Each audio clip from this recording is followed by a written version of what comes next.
Okay, good morning. This is Masashi Tezuka chairing this session. I'm one of the organizers, but have had to be attending remotely from Kyoto University, Japan this time. So let me thank the other organizers who are on site, especially Junji, for their efforts to make this focus program a reality, and for the participants who have actually come to APCTP. So this morning, we have two wonderful young speakers. The first speaker is Mr. Pietro Brighi from IST Austria, who's on site and will be talking about large localized chains interacting with small thermal grains. So if you are ready, please start. Thank you.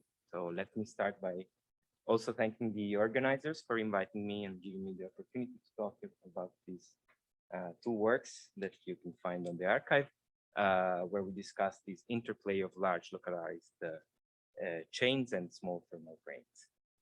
So I will start by acknowledging my collaborators, so my supervisor, Maxime, and Dima Bani from University of Geneva, together with postdoc Alexis Michailidis that recently moved to the University of Geneva, and Kristina Kirova that was an intern last summer at IST and helped a lot in carrying out some of the computation.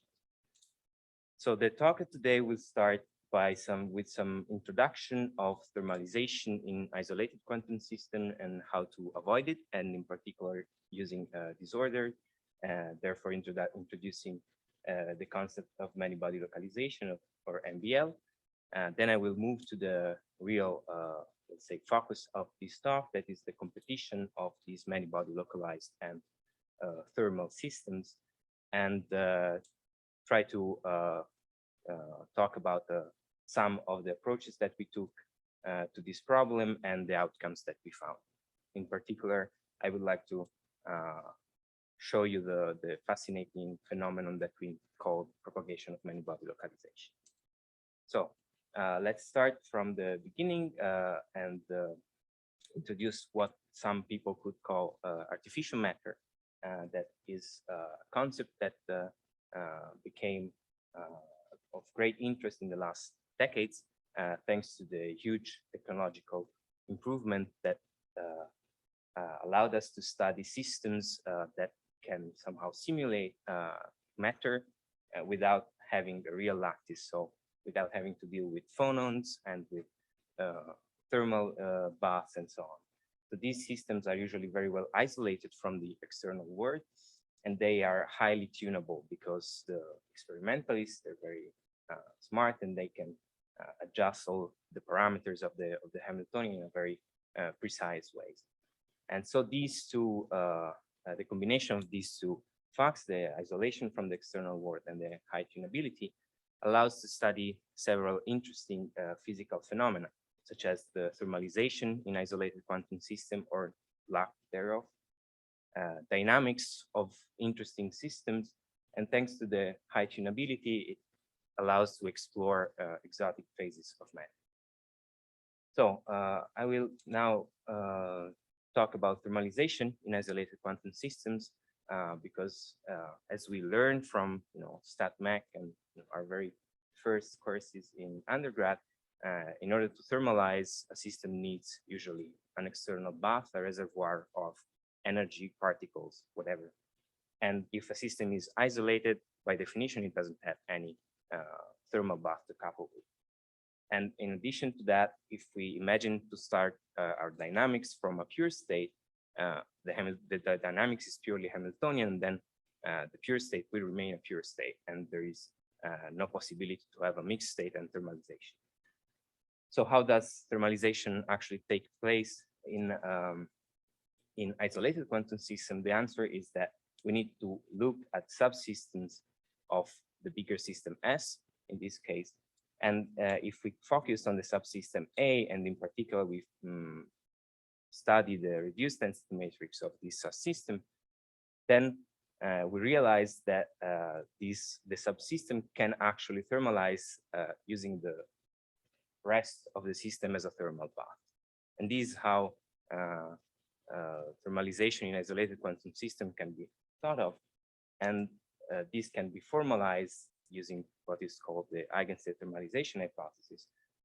That is a statement about thermal Hamiltonians and their eigenstates in isolated quantum system that in a very rough way can be synthesized and being summarized in the fact that the thermal eigenstates of a thermal Hamiltonian are similar to random vectors in the Hilbert space. Of course, there cannot be exactly random because the Hamiltonian have some constraints, energy, particle number conservation. So also its eigenstates need to satisfy these conservation laws. But besides that, let's say in an energy shell, we can think of the eigenstates of thermalizing Hamiltonian as random vectors in this portion of the Hilbert space. And these has several consequences. And the first, that is also the standard statement of tdH, is that the expectation value, the matrix element of local operators is mainly diagonal, and it's off diagonal indeed decay exponentially with the system size, as this factor S is the entropy of the system, so it's an extensive quantity, and the diagonal is a smooth function of the energy, and this smooth function then will be given by the thermal average at a certain temperature that is given by the mean energy. So all of this comes to the conclusion that thermalizing system, in thermalizing system, the observables under the dynamic reach their thermal equilibrium value, and they usually do that in typical systems, at least in a fast way, and so the outcome of the dynamics is determined, if you want, by statistical mechanics and by the properties of the Hamiltonian and of the macroscopic quantities involved. And then there is no memory of local information, of local quantities after the dynamics, because everything gets washed out by the thermalization. And this also affects the entanglement of the eigenstates that have volume law entanglement, and they are hence very complex, and they have correlations that span the whole state system. So this is, of course, an interesting result, but if we want, for instance, to store some local information, we would like to avoid this fate, at least for a long time. So are there ways to avoid this thermalization? The answer, of course, is yes, otherwise we wouldn't be talking about that. And there are mainly two ways to avoid thermalization, and one is integrability, where the fact that you have some special set of conservation, or extensive set of conservation laws in the system allows you actually to solve the dynamics and to obtain extensive number of conservated quantities that then, of course, break down thermalization. But integrable models are very particular because they happen only in certain parameter choices, and therefore they're very unstable to perturbation. So a more stable way to break thermalization is disorder. So it's been known since the late 50s, thanks to Anderson milestone work, that three particles hopping and in a random potential environment get localized, meaning that their eigenstate, the single particle eigenstates, have a exponentially decaying amplitude away from some localization center. So this, of course, breaks down disorder because there cannot be any transport in a localized system, but it's still non-interacting. So once we add interaction, we obtain what is now called as Meli-body localization. That is basically can be seen as the same Hamiltonian of the Anderson insulator, to which we add some interacting term. So as in this case, a contact term or whatever. And it's been shown that there exists a quasi-local unitary transformation that allows you to rotate the local degrees of freedom, so in this case, the density of the particles, to some quasi-local version of them. And in this latter basis, the Hamiltonian is diagonalized. And so all of these and tilde here are conserved quantities, and they're usually referred to as local integrals of motions or L-bits. And in this in this basis, the Hamiltonian looks like this formula here, where the couplings J, Ij decay exponentially with a factor psi that is called the localization length of the model. And the MBL has several evidence in its favor. So the first works by Basco and Gorny that prove perturbatively the stability of the Anderson insulator to the interactions. And then there is a very large set of numerical and experimental evidence in favor of the existence of MBL.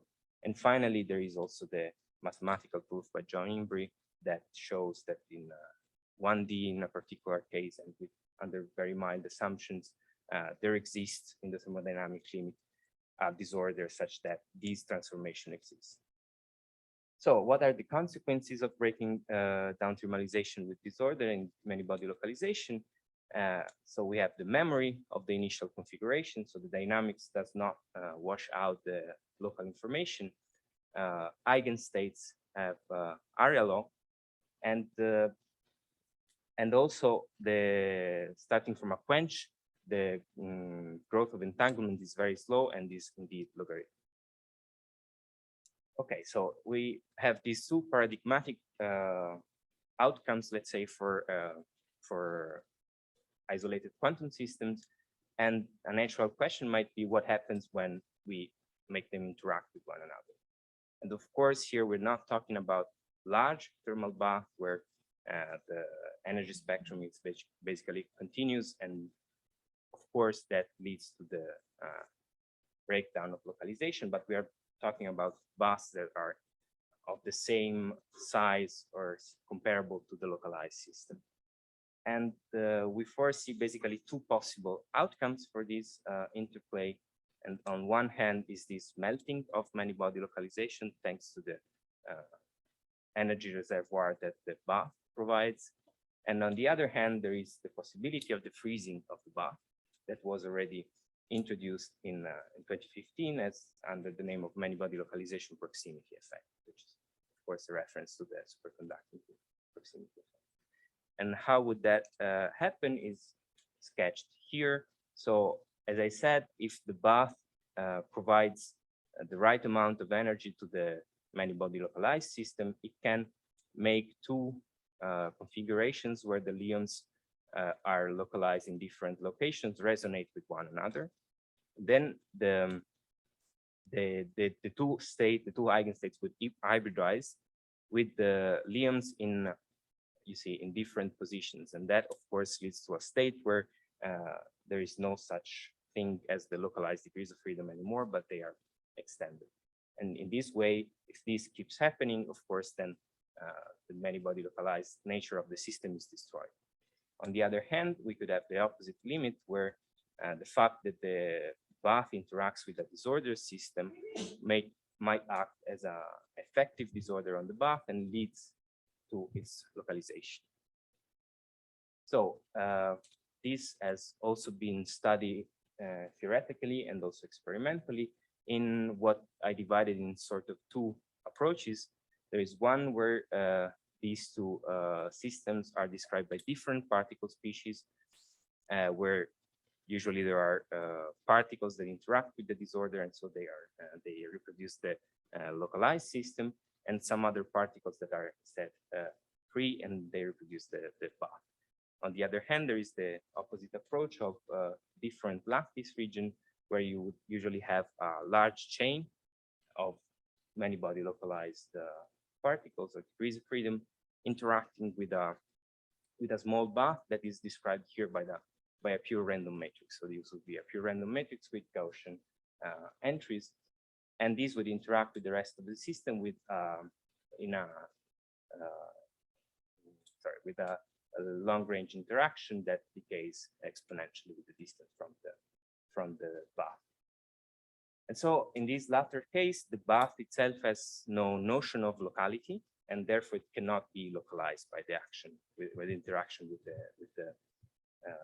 the localized degrees of freedom. And all that can happen is that I mean, if the disorder is weak enough, it can lead to the delocalization of a very large chain. This has been shown in this PRL paper of 2017. On the other hand, if the bath is modeled as a ensemble of free particles, then these have can have local notion of locality, and in that case, the interaction with the localized system can lead to many-body localization proximity effect. And these two approaches. Sorry, yes. I mean, in the like in the first case, I mean, from how you describe it, look that the first case can lead, I mean, lead always to proximity effect, and the other always to thermalization. No, right? No, that's not the case. Yeah, sorry. So the first case can lead to many-body localization, depending proximity effect, depending on the parameters, of course, disorder strength and interaction strength. And the second one, well, it's been shown that it leads to the thermalization when the disorder is weak enough. Or the bath is large enough, or yeah, of course. Okay. I mean, this paper, they particularly focus on the case where the bath is particularly small. So it's basically the disorder that leads to delocalization. Yeah, thank you for the question.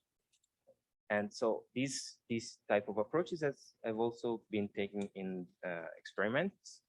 And so here, the different particle species approach would be in this case where they use basically the two hyperfine states of these atoms to couple one of them to the disorder potential and the other not. And these, of course, recreates exactly the model that I showed in the previous slide. And on the other hand, there is this other work where they apply the disorder potential only in a portion of the chain and leave the other clean. And in this latter work, they studied the delocalization of the system depending on the dimension of this clean portion of the chain. And what they showed is that if this clean portion is big enough, as Dario was also saying before, this leads to the delocalization of the whole system. On the other hand, the different particle species experiment performed several studies of the imbalance, which is the, let's say, if you start from a density wave initial state, it tells you how much your density wave has been washed by the dynamics. And what they found out is that, of course, when there is no clean component, imbalance is stable, and this proof evidence of many-body localization. And when the number of these clean particles is very large, imbalance decays very fast, and that, of course, leads to thermalization. But there are cases like this NC = 20, where the presence of these clean particles of this thermal bath does not lead to delocalization, and the imbalance has a finite value at late times, thus pointing to the presence of many-body localization. However, none of these studies focus on the fate of these clean particles. So on the very nature of many-body localization proximity effect. And so we had this in mind when we wrote this Hamiltonian. That is basically a description of the experiment that I just showed. And so we have as well two particle species that are hardcore bosons in our case. So these disorder bosons that are characterized by this D annihilation and creation operators, and they interact with the random potential epsilon. So by themselves, if we kill off the interaction, these D bosons are an Anderson insulator, and the clean boson is indeed described by just this free hopping, and so it's free and can move through the chain. And then there is this on-site interaction between the two bosons that couples them and makes them interact. So we decide to focus on this particular type of initial states. So this just a representation is not a ladder system, it's just to show that these are two particles, but it's still a 1D chain. And so we would start from a density wave for the d bosons of distance 1 over nu d, where nu d is the global density of these d bosons. And we would couple that with a single clean particle initialized in the middle of the system. So this is what this picture shows. And although this is, of course, a very atypical state, it tries to mimic what the typical configuration would be. So you would have usually in a large system on mesoscopic scale, you would have a sort of homogeneous density of these d bosons, and we try to avoid the case where we have very large chunks of the system that are either completely empty or completely occupied. That would trivially lead to the delocalization of this clean particle. And so since we have two particle species, the local Hilbert space dimension grows, is large, and hence the global Hilbert space dimension grows very fast. And that puts a very large, very strong limit on what we can do with exact diagonalization, and leads us to resort to tensor network techniques to simulate the dynamics of this system and also its eigenstate. So from the numbers you're writing, it looks that L equal to 15 is still doable. Yeah, L equal to 15 is the largest dimension that we did with DP. Ah, I see. Okay. Yes. Okay. So this is the Hilbert space dimension.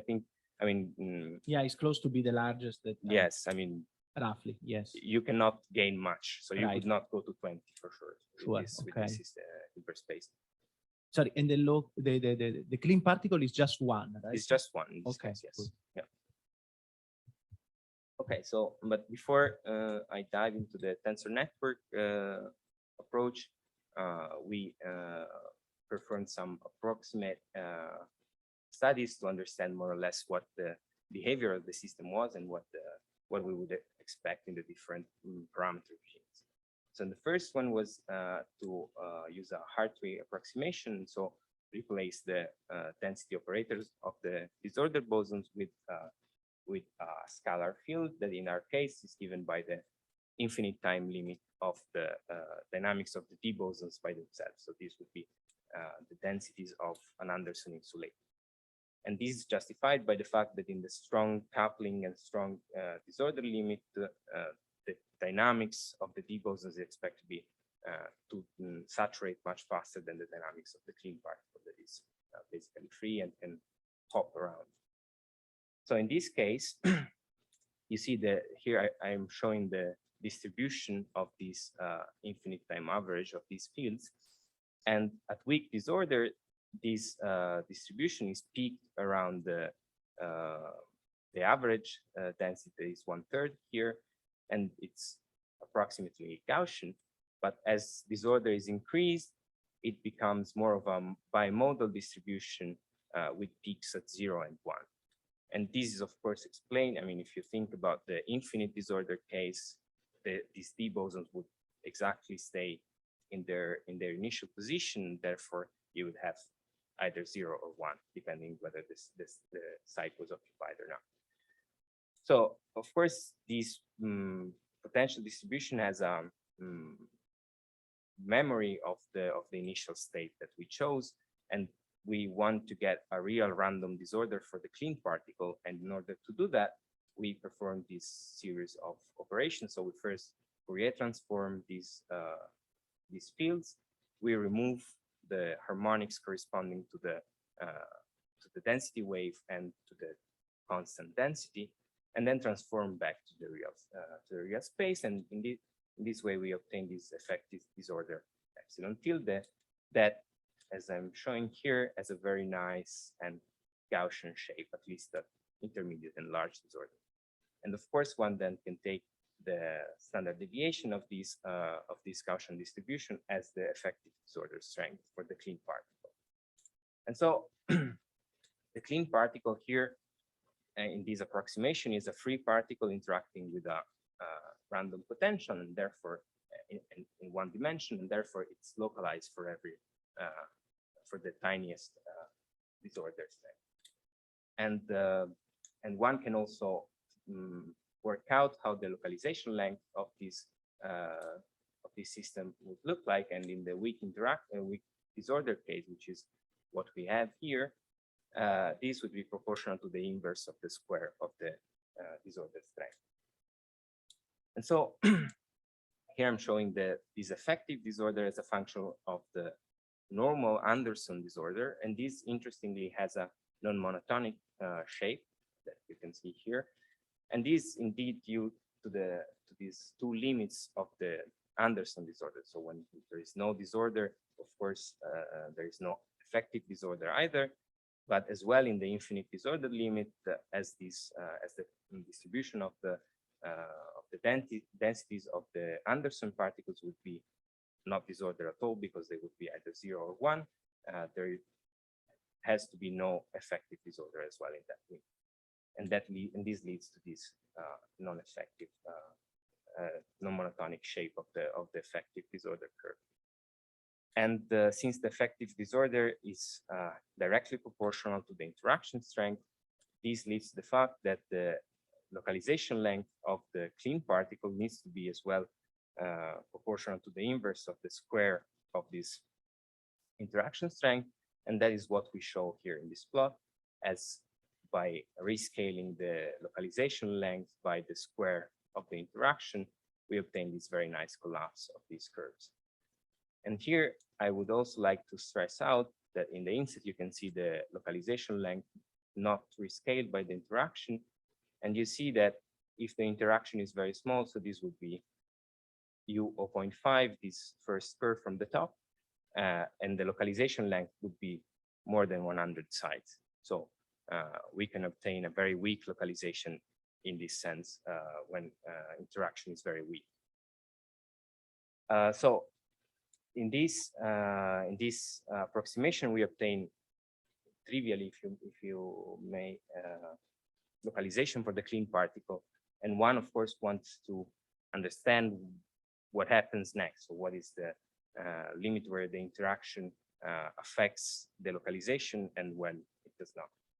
And in order to do that, starting from the Hartree approximation, we studied the two-body resonances that the interaction brings into the system. And these can be seen by transforming the interaction term of the Hamiltonian into the Anderson basis. And this would lead, so in the Anderson basis, the interaction term is actually hopping between, let's say, a pair hopping between localized orbitals of the clean and the disordered particles. So these matrix elements would couple these two states, psi and psi prime, where the clean and the disordered particle hopped from these two occupied sites to these other two. And so these resonances, if they keep happening, of course, lead to delocalization because they make particle move around and break localization. So in order to understand whether the system is stable with respect to this interaction, so if localization is stable, one needs to study the ratio of this matrix element to the typical energy spacing among these states, psi and psi prime, that are coupled by the interaction. And if we work out this matrix element V, you can clearly see that it's given by the overlap of the wave function, of the localized wave function at site I, and summed over all the sites. And then we have to compare this with the typical energy difference, that is the energy difference of the two sites divided by the number, by the density of these states coupled by the interaction. And one can work out the math, I spare you the details, and this ratio would be given by this value R, and you see it's proportional to the two localization lengths of the D and the clean and the C bosons, and is inverse proportional to the disorder strength. And then you can calculate this numerically, and for different interaction strength and disorder values, and you would obtain these curves. And by taking the value of these curves where they intercept the 1 as the critical value of the disorder for different interactions, this is the sort of approximate phase diagram that one would observe. So this black line was obtained exactly from this evaluation here, while we compare this with the result from the level spacing ratio. So this level spacing ratio tells us that indeed, when disorder and interactions are very strong, the system is many-body localized, and in the opposite case is still thermal. And this is, I mean, strikingly a good approximation given the the strong approximations that we took to obtain it. But we still observe that in the intermediate interaction strength here, so between 2 and 4, 6, it seems that thermalization exceeds the limit that we gave it to through this analysis. So our analysis underestimates thermalization. And the opposite hand, so when the interaction strength is very weak, of course, our approximations are not supposed to hold anymore, and therefore we see a breakdown of our results. And in particular, we see that according to these results for the level spacing ratio, many-body localization is expected to be more stable in the weak interacting case. Okay, so this is regards all static properties of the system, and we now want to study its dynamics.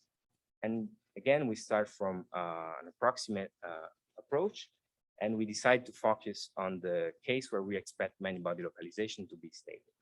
And so to study dynamics in these parameters range, so where the interaction and the disorder are very strong, we use a time-dependent Hartree-Fock approach.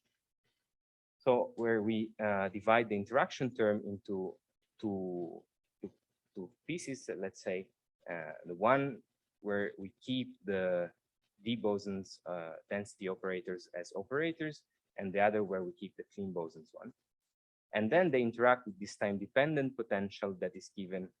So in the case of the d bosons, by the static random potential plus the C boson density at time t, and in the for the clean bosons is given just by the d bosons density at time t. And these two expectation values here are obtained through the evolution of the respective Hamiltonian. So this ND would be obtained by the time evolution with this HD interacting, and this NC with this time evolution here. So is it like this? In each time you evolve and you find the expectation value. Exactly. Exactly. That's how it works. So you evolve for one time step, find the expectation value for the D and the C density operators, replace them in the interaction term in the Hamiltonian, and then evolve again, find the expectation values, and so on and so forth. It's a discrete time evolution, but I mean, you can actually also do it in a, so you can also make it as a system of differential equation that then can be solved numerically also without using the discrete time step. And so this, of course, is approximate because it at every time step you kill all of the entanglement and all the correlations that you would create in your system, but it's very fast and allows you to study large systems. So this is what we did first, and what we found out is that, so these are, I think, 90 sites system, and for the clean boson we observed that it behaves diffusively. So this is the density of the clean boson as a function of space and time, and you see that it has a very clear light cone that is exactly diffusive. So these red curves would be just some square root t behavior, and this diffusive behavior of the clean boson implies that it thermalizes to its thermal value on a time scale that scales as the square of the system size. Sorry, yeah, but this was the regime where it was supposed to stay localized. Indeed. Yes, Okay. yes. So this is actually an artifact, if you want, of the approximation that we took. I see. So in this strong interaction and disorder regime, we expect the clean boson to stay localized, to become localized. But what we observe in the time-dependent Hartree-Fock is the opposite. So it actually So it shows that time-dependent Hartree-Fock is not a good approximation. It's not a good approximation. Yeah.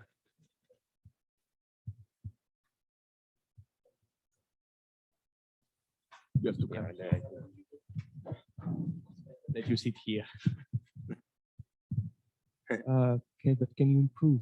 Can you improve the approximation? In principle, I think it can be made systematic. So we could try to include corrections and see. Yeah, I think, you can include more and more correction, probably becomes a bit less efficient, of course, because you need to take into account.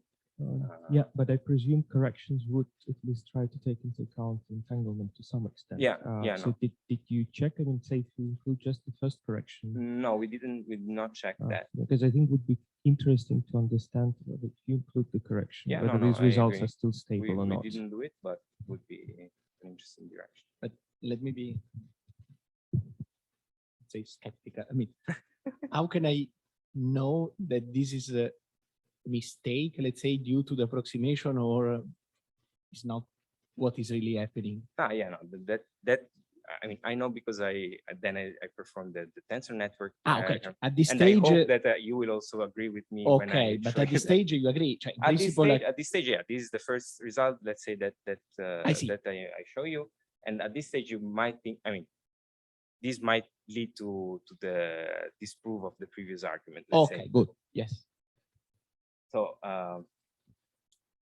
okay, so in this approximation, we observe the thermalization of this clean particle on these timescales that are proportional to the square of the system size, and and this leads to the delocalization also of the clean part of the disordered particles, because at late times the clean bosons don't have any dynamics anymore except for fluctuations around the thermal value. And that at those late times, the dynamics of the disordered particles will just be the one of an Anderson insulator coupled to some noise. And this is known to lead to the delocalization.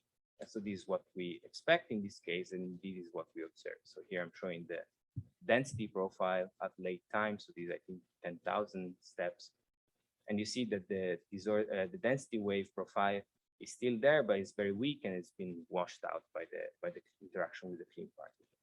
And in particular, if you also study the imbalance, you see that it is stable until a certain time, and then it starts decaying very clearly.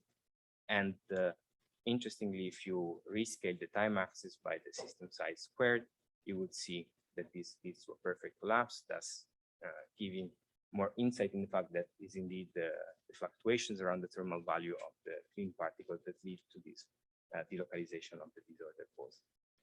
So, I mean, we would indeed have expected that in this regime, the clean particle would localize and many-body localization would be stable. So we want to study in a less approximate way, and the way to do it is to study with tensor network approaches, and in particular with matrix product states. So I'm very quickly going through what matrix product states are. So these are a clever way to compress the wave function. So we all know that many-body wave function is described by a number of parameters that scales exponentially with the system size. So as d to the n, here d is the local Hilbert space dimension.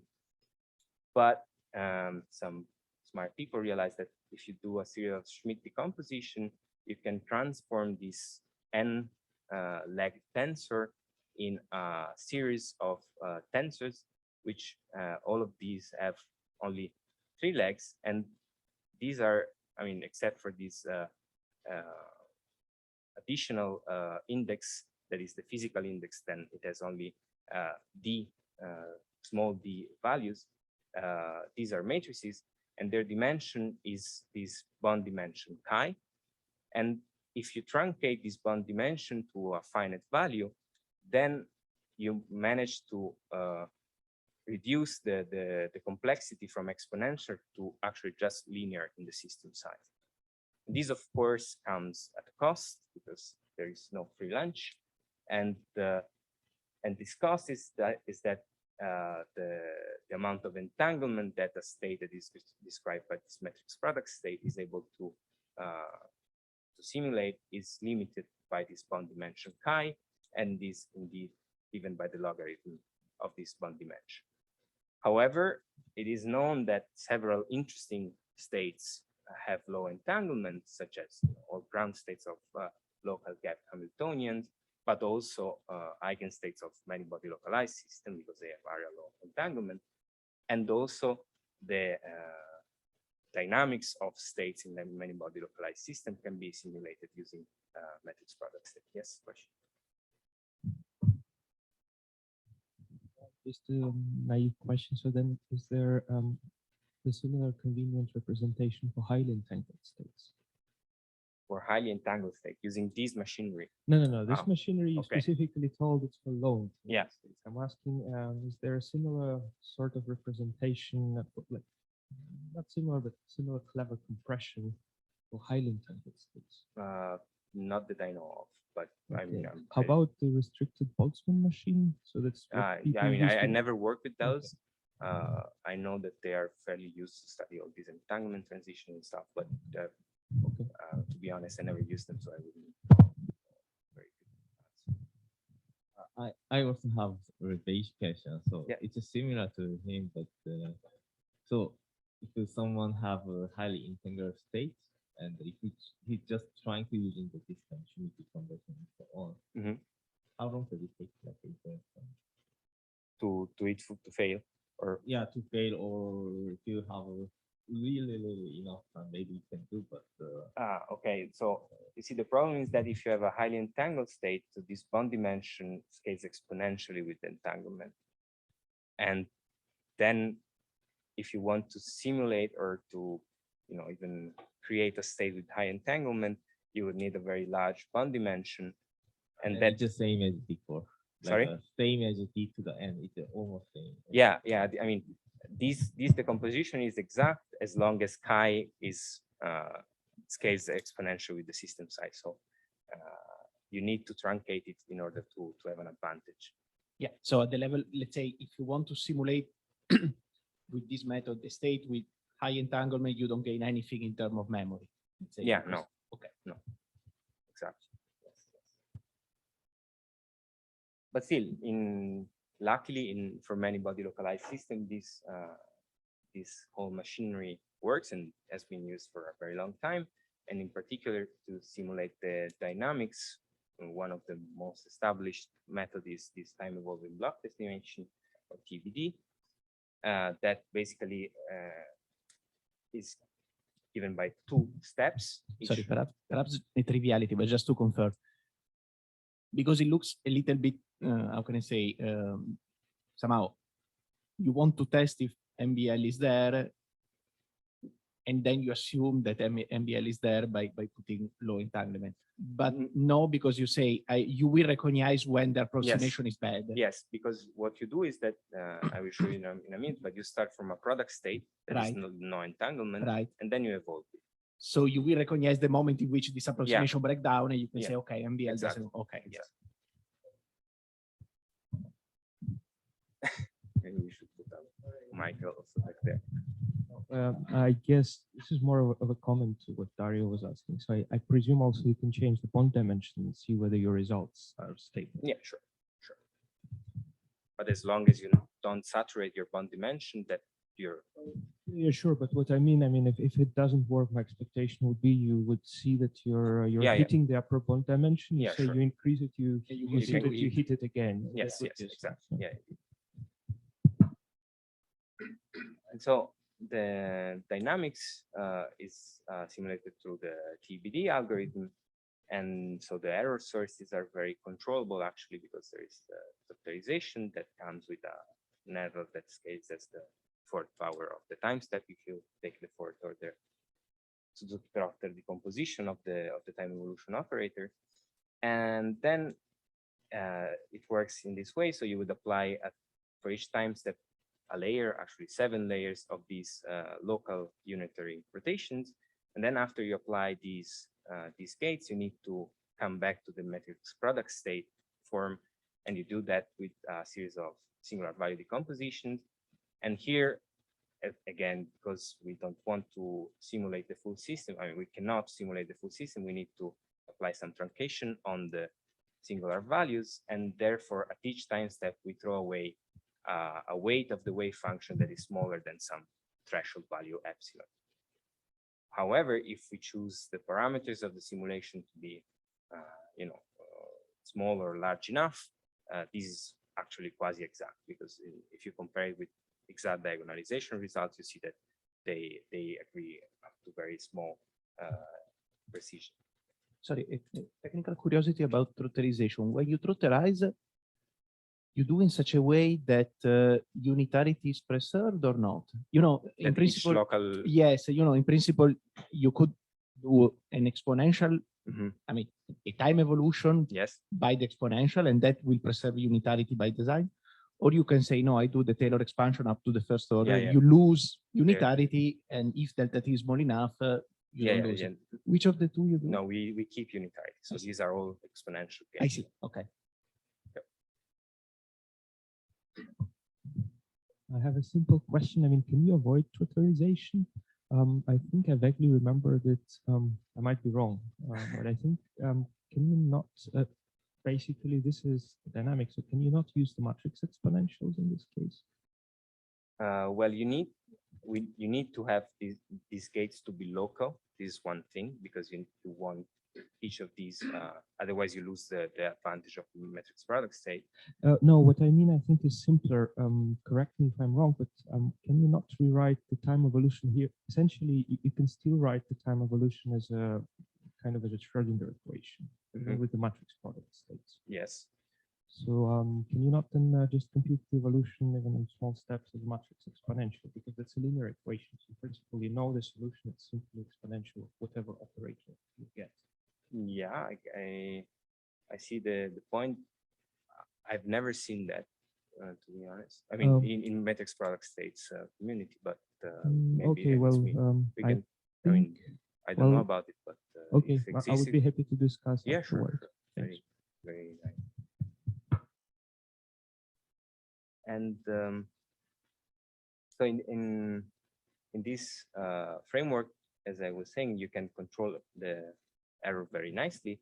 This is also kind of a costly simulation, because you see in the typical run, you would have over million of these singular priority composition of large matrices if you have a large bond dimension.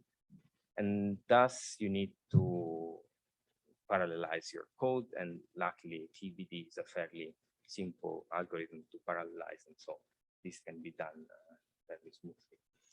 And so we ran the dynamics for our initial state in this set of parameters with strong interaction and strong disorder up to fairly long times.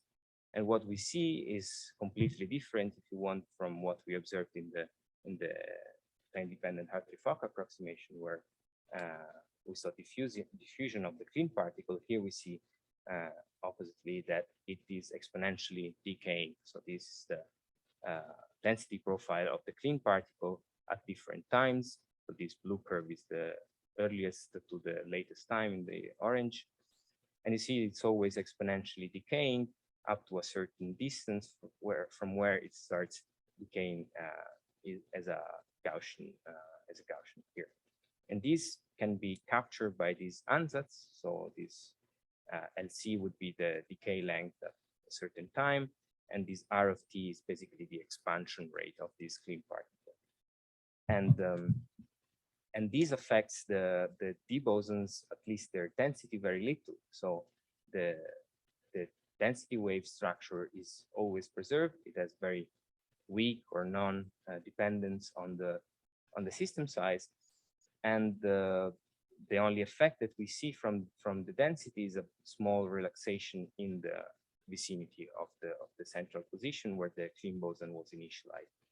And this can be seen also by the study of the imbalance. So here, this dashed line corresponds to the imbalance in the central sites. And as you see, it decays with a power law decay beta exponent beta that is slightly larger than the global imbalance that indeed decays to zero with the system size. So next, we decided to study the behavior of these LC and R of T, because of course this looks localized here, but one could say that at later times, if this decay length keeps growing, then you lose your localization. And hence we studied its dynamics, not only for the system size with TEBD, but also for a smaller system size with exact diagonalization, where we can go to very long times. And what we see is that this decay length seems to saturate at late times to a finite value. And this finite value can be extracted from a fit. And as you see, it's between 2 and 2.4. So it's a very small localization length given the system size. However, this is not stable as we decrease the interaction strength. So this is also expected from our earlier approximate results. And as you see here, as you go from 12 interaction strength to 2.5, at some point, the curves do not bend down anymore, do not tend to saturation, but they, on the other hand, keep increasing. One can still use the same fit to try to obtain the saturation localization length. And as you see, at the weakest interaction, it gets to more than hundreds of sites. So in this case, we expect the clean boson to be localized. And sorry, in the right figure, yes, you are representing the results of the tensor network or the exact diagonalization for smaller sites? so these tensor networks for 30 sites though. So it's a smaller system. It's not the largest system, it's the smallest. I see. And Okay. yeah, because I mean, this apparent, at least the localization of the clean particle also comes with a very large entanglement. So we could not simulate that for the largest system. Right, Because I it was see. very Yeah, costly. makes sense. Okay. And there's another question. Is it possible in this framework to study, I mean, to start to add clean particles and see? Mhm. Yeah, I mean, it is possible. We are doing it. It's very costly. It's extremely costly, but yeah. And so, yeah, this seems to point to the presence of delocalization of weaker interactions, but of course, I mean, we don't have a definite answer about that because of finite simulation time and so on. But then we moved to study more complex observables, and we started from correlation functions. And the correlation functions of the D boson give access somehow to the in the infinite time limit, at least to the localization length of these disordered particles, and the finite times they give access to the finite time decay length of these disordered particles. And if you track the central site, the central decay length as a function of time, and compare it with the Anderson insulator result, we see that in the Anderson insulator case, or where there is no interaction with the clean particle, this localization length saturates to a finite value that is indeed the localization length that you would obtain from the eigenstates. While in the MBL case, it keeps growing, but again, it seems to saturate to a finite value. So here it's clearly slowing down and eventually saturates later in time.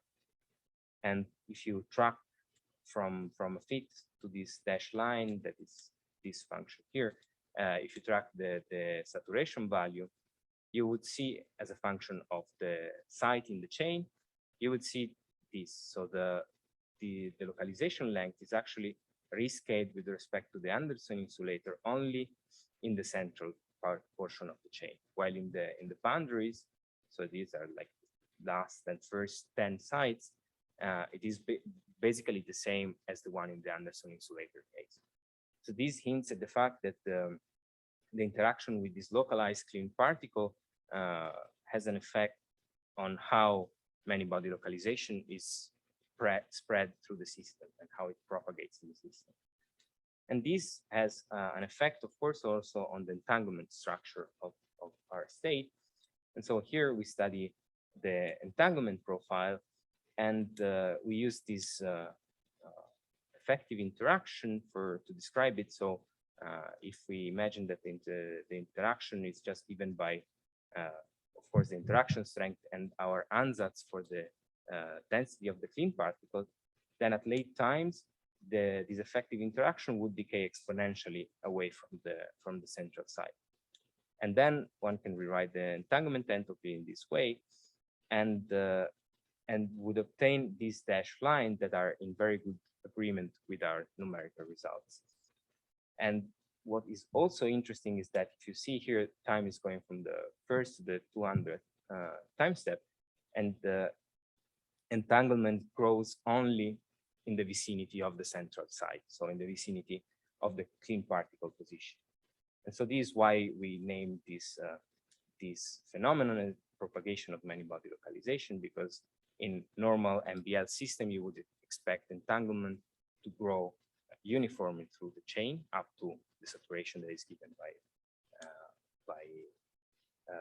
the volume law there. And what you see instead here is that entanglement grows only in the center, and it starts growing at very much later times in the boundaries of the system. And this can be seen also more clearly, probably, if you look at the time dependence of entanglement for different cuts through the chain. So you would see that the central cut has a very clear logarithmic growth from the beginning, while as we go farther from it, it starts growing logarithmically always, but at later times. And so from this, one can extract a sort of many-body localization light cone, which corresponds to the point in time where entanglement starts growing above the non-interacting limit, so where this logarithmic growth starts growing, and this X MBL grows as the decay length of the clean particle with some logarithmic correction. And so this means that even if the clean particle saturates to a finite localization length, this MBL light cone would keep grow logarithmically and eventually spread over the whole system and make it all many-body localized. So this is the result for what concerns dynamics. And of course, we are always limited with dynamics to finite times, and what we want to peek a bit what happens in the infinite time limit. And to do that, one has to study, oh, sorry, I'm going ahead of myself. So this just to show that this MBL light cone is actually limiting the entanglement entropy growth inside this light cone. So these interactions actually have non-trivial effects on the entanglement growth of the system and on how many-body localization spreads. As I was saying, we want to also peek a bit into the eigenstate structures, and in order to do so, well, one needs a very good intern that wants to spend some time working with this DMRGX algorithm, which is the density matrix renormalization group for highly excited states. And thanks to her work and to the use of this algorithm, we were able to obtain eigenstates in the highly excited eigenstates for these two system sizes in the parameters of strong interaction and strong disorder. And then we averaged so we took the expectation value of the clean boson density and averaged it around its peak position. So here's I minus I max. Of course, this I max is different for every eigenstate. And what we observe is that also for eigenstates, the density decays exponentially. And if we feed this exponential decay and take like these two boundaries, the red and the black dashed line, these two values are in very good agreement with what we obtained through the dynamics. And similarly, one can study entanglement profiles again as a function of the distance from this peak in the clean density, in the clean boson density. And again, one sees that as in the dynamics, we observe a very non-homogeneous behavior of entanglement that has a peak in the central site close to the position of the clean particle. So these provide some complementary evidence of this picture of propagation of MBL that we had through the dynamics. And so it corroborated our results and gave us confidence that indeed what we see in dynamics is what's actually happening. And with this, I come to the end of this talk and summarize. So I showed some perturbative arguments of how and why and where MBL proximity effect could happen. So a strong interaction and strong disorder. And in this same regime, we expect localization to be stable. And the effect of this MBL proximity effect would be the localization of this clean particle and localization length of it that is dependent of the interaction strand and can be also very large. And then with the study of the dynamics, we observed that indeed this seems to be the case of strong interactions. And these also has very interesting effects on the dynamics of entanglement and of correlations, and this old picture of propagation of many body localization.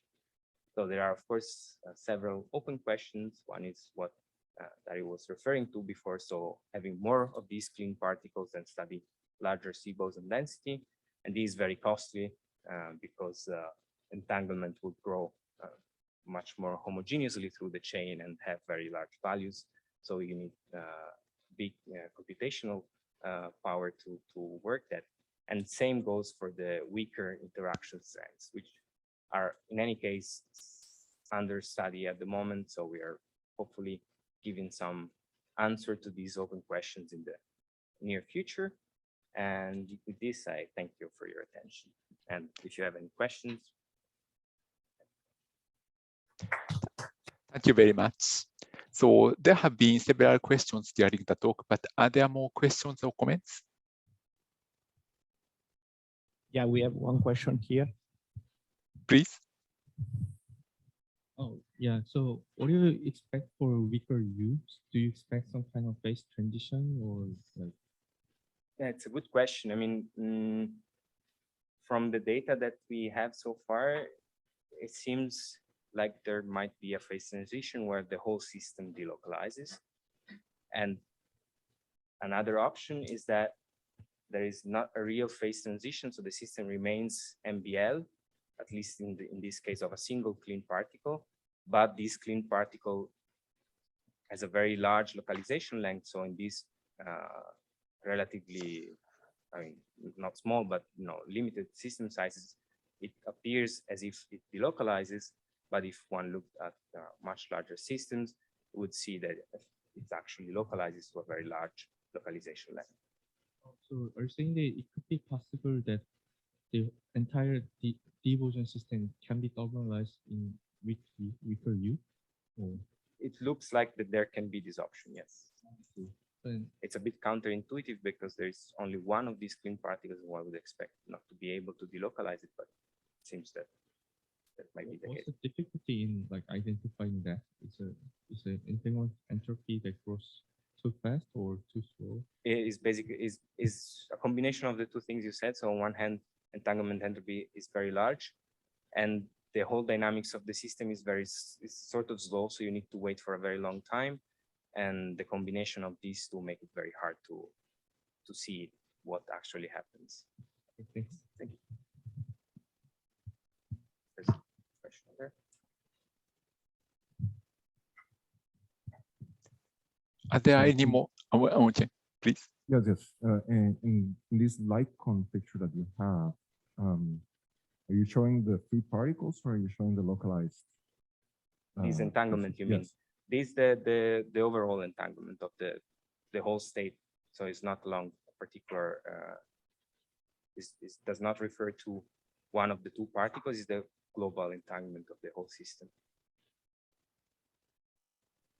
And when you say the global entanglement, you mean you make a cut there and you count the entanglement in the left versus the right? Yes, yes. Okay. Without knowing from which particle the contributions come from. Okay, I'll ask you further questions. Okay.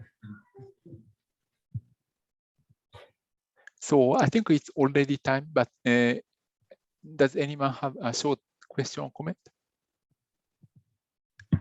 So if not, let's thank the speaker again. And the next talk starts at 11:15.